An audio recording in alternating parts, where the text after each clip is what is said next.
ತಮಿಳುನಾಡಿನಲ್ಲಿ ಅಧಿಕಾರ ಕಳೆದುಕೊಳ್ಳುತ್ತಾ ಡಿಎಂಕೆ ಚುನಾವಣಾ ಪೂರ್ವ ಸಮೀಕ್ಷೆ ಸ್ಟಾಲಿನ್ಗೆ ಬಿಗ್ ಶಾಕ್. ಇದು ತಮಿಳುನಾಡಿನಲ್ಲಿ ಏನಾಗುತ್ತೆ, ಅಧಿಕಾರವನ್ನ ಕಳೆದುಕೊಳ್ಳುತ್ತಾ ಹಾಗಾದ್ರೆ ಡಿಎಂಕೆ ಅನ್ನುವಂಥದ್ದು.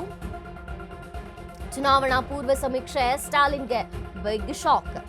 ಡಿಎಂಕೆ ಮತ್ತು ಎಐಡಿಎಂಕೆ ಮಧ್ಯೆ ಬಿಗ್ ಫೈಟ್ ಫಿಕ್ಸ್ ಅನ್ನುವಂಥದ್ದು. ಆಡಳಿತಾರೂಢ ಡಿಎಂಕೆಗೆ ಮುಖಭಂಗ ಅಂತಿದೆ ಸಮೀಕ್ಷೆ. ಮ್ಯಾಟಿಜ್ ಐಎನ್ಎಸ್ಎಸ್ ಸಮೀಕ್ಷೆಯಲ್ಲಿ ಹೇಳಿರುವಂಥದ್ದು 114ರಿಂದ 127 ಸ್ಥಾನಗಳು ಅನ್ನುವಂಥ ನಿರೀಕ್ಷೆ. ದಿವಂಗತ ಜಯಲಲಿತಾ ಸ್ಥಾಪಿಸಿರುವಂತಹ ಎಐಡಿಎಂಕೆಯ ಪಕ್ಷ ಬಿಜೆಪಿ ಬೆಂಬಲಿತ ಅಣ್ಣಾ ಡಿಎಂಕೆಗೆ 40% ಮತಗಳು. ಫೈಟ್ ಕೊಟ್ಟರು ಡಿಎಂಕೆಗೆ 100 ಸ್ಥಾನ ಸಿಗೋದು ಅಷ್ಟೇನಾ ಅಂತ. ಟಿವಿಕೆ ಎಂಟ್ರಿ ವಿಭಜನೆಯಿಂದ ಡಿಎಂಕೆಗೆ ಸೋಲ ಅಥವಾ ವಿಜಯ್ ನೇತೃತ್ವದ ಟಿವಿಕೆಗೆ 6ರಿಂದ 12 ಸ್ಥಾನಗಳು ಕನ್ಫರ್ಮ್ ಅನ್ನುವಂಥದ್ದು. ಮುಖ್ಯಮಂತ್ರಿ ಕುರ್ಚಿ ಮೇಲೆ ಕೂರ್ತಾರ ಪಳನಿಸ್ವಾಮಿ. ತಮಿಳುನಾಡಿನಲ್ಲಿ ಡಿಎಂಕೆಗೆ ಸೋಲು ಅಂತಿವೆ ಸಮೀಕ್ಷೆಗಳು.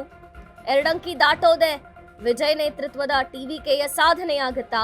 ತಮಿಳುನಾಡು ಚುನಾವಣೆ ಬಿಜೆಪಿ ನಾಯಕರಿಗೂ ಕೂಡ ಪ್ರತಿಷ್ಠೆಯಾಗಿ ಪರಿಣಮಿಸಿದೆ. ಆದ್ರೆ ದ್ರಾವಿಡರ ನಾಡಿನಲ್ಲಿ ಕೇಸರಿ ಪಡೆಗೆ ಮುಖಭಂಗವಾಗತ್ತಾ ಅನ್ನುವಂಥದ್ದು. ತಮಿಳುನಾಡಿನ ಚುನಾವಣೆಯ ಪೂರ್ವ ಸಮೀಕ್ಷೆ ಭಾರಿ ಶಾಕ್ ಉಂಟು ಮಾಡಿದೆ. ತಮಿಳುನಾಡಿನಲ್ಲಿ ಅಧಿಕಾರ ಕಳೆದುಕೊಳ್ಳುತ್ತಾ ಡಿಎಂಕೆ ಪಕ್ಷ. ಚುನಾವಣಾ ಪೂರ್ವ ಸಮೀಕ್ಷೆ ಸ್ಟಾಲಿನ್ಗೆ ಬಿಗ್ ಶಾಕ್. ದಿವಂಗತ ಜಯಲಲಿತಾ ಸ್ಥಾಪಿಸಿರುವಂತಹ ಎಐಎಡಿಎಂಕೆ ಪಕ್ಷ ಬಿಜೆಪಿ ಬೆಂಬಲಿತ ಅಣ್ಣಾ ಡಿಎಂಕೆಗೆ ಬರೀ 40% ಮತಗಳು ಅಂತಿವೆ ಸಮೀಕ್ಷೆ.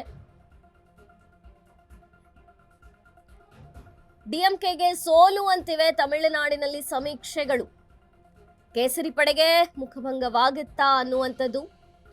ಚುನಾವಣಾ ಪೂರ್ವ ಸಮೀಕ್ಷೆಯಲ್ಲಿ ಸ್ಟಾಲಿನ್ಗೆ ಈಗ ಬಿಗ್ ಶಾಕ್. ಇದು ಡಿಎಂಕೆ ಮತ್ತು ಎಐಎಡಿಎಂಕೆ ಮಧ್ಯೆ ಬಿಗ್ ಫೈಟ್ ಫಿಕ್ಸ್ ಅನ್ನುವಂಥದ್ದು. ಆಡಳಿತಾರೂಢ ಡಿಎಂಕೆಗೆ ಮುಖಭಂಗ ಅಂತಿವೆ ಸಮೀಕ್ಷೆಗಳು. ಮ್ಯಾಟೇಜ್ ಐಎಎನ್ಎಸ್ ಚುನಾವಣಾ ಪೂರ್ವ ಸಮೀಕ್ಷೆ ಎಐಎಡಿಎಂಕೆ 114ರಿಂದ 127 ಸ್ಥಾನವನ್ನ ಪಡಿಬಹುದು ಅಂತ ಹೇಳ್ತಿದೆ ಸಮೀಕ್ಷೆ.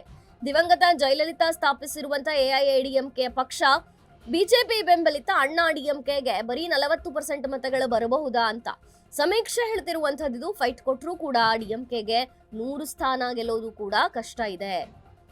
ಟಿವಿಕೆ ಎಂಟ್ರಿ ವಿಭಜನೆಯಿಂದ ಡಿಎಂಕೆಗೆ ಸೋಲಾಗುತ್ತೆ ಅನ್ನುವಂಥದ್ದು. ವಿಜಯ್ ನೇತೃತ್ವದ ಟಿವಿಕೆಗೆ 6ರಿಂದ 12 ಸ್ಥಾನಗಳು ಕನ್ಫರ್ಮ್. ಮುಖ್ಯಮಂತ್ರಿ ಕುರ್ಚಿ ಮೇಲೆ ಕೂರ್ತಾರ ಹಾಗಾದ್ರೆ ಪಳನಿಸ್ವಾಮಿ? ತಮಿಳುನಾಡಿನಲ್ಲಿ ಡಿಎಂಕೆಗೆ ಸೋಲು ಅಂತಿವೆ ಸಮೀಕ್ಷೆಗಳು.